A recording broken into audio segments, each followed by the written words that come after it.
सध्या कॅन्सरचं प्रमाण सगळीकडेच खूप वाढलेलं आहे आणि महिलांमध्ये ब्रेस्ट कॅन्सर आणि सर्व्हायकल कॅन्सर हे दोन्ही कॅन्सर मोस्ट कॉमन आहे. तर यावर उपाय काय असा आपल्याला कायमच प्रश्न पडतो. तर सर्व्हायकल कॅन्सरवर एक वॅक्सिन आलेलं आहे ज्याचं नाव HPV वॅक्सिन असं आहे. याचे 3 डोस उपलब्ध आहेत आणि ते 3ही डोसचा कोर्स आपल्याला कंप्लीट करायचा असतो.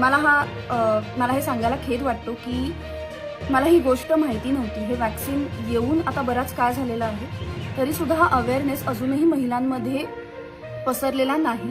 मलाही हे माहिती नव्हतं, पण आत्ता मला ही गोष्ट कळल्या मी वॅक्सिनचे डोस कंप्लीट केले आणि आता माझा 2nd डोस झालाय. 3rd डोससाठी अजून 2 महिने मला थांबायचं आहे.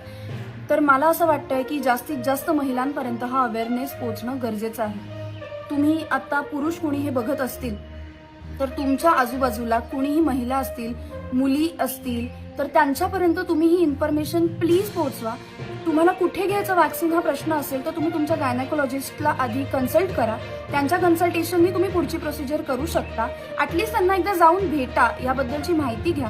आणि कुणाला जर का गायनेकोलॉजिस्टकडे अवेलेबल नाही आहे किंवा आम्हाला गायनेकोलॉजिस्टकडे कुठे जायचं माहितीच नाही आहे वगैरे असा काही प्रश्न असेल तर पुण्यात आपटे रोडवर बिनीवाले क्लिनिक आहे, जे माझे पर्सनल गायनेकोलॉजिस्ट आहेत, त्यांच्याकडे तुम्ही जाऊ शकता. त्यांच्याकडे हे वॅक्सिन आहे. तर प्लीज याबद्दलची माहिती जास्तीत जास्त लोकांपर्यंत पोहोचवण्याचं काम आपण करूया, कारण वयाच्या 9व्या वर्षापासून हे घेऊ शकतो. जितकं लवकर वॅक्सिन घेतलं जाईल तितका जास्तीत जास्त फायदा होणार आहे मुलींना. तर प्लीज ज्यांनी घेतलं नाहीये त्यांनी प्लीज घ्या आणि ज्यांच्यापर्यंत ही इन्फॉर्मेशन अजून पोहोचलेली नाहीये तर जास्तीत जास्त लोकांपर्यंत आपण ही इन्फॉर्मेशन पोहोचवण्याचा प्रयत्न करूया. आणि या वॅक्सिनचा वयोगट आहे 9 ते 45 वर्ष, परंतु जितका लवकर घेतलं जाईल तितका फायदा जास्त होणार आहे. आणि थँक्यू सो मच मला तुमचा वेळ दिल्याबद्दल.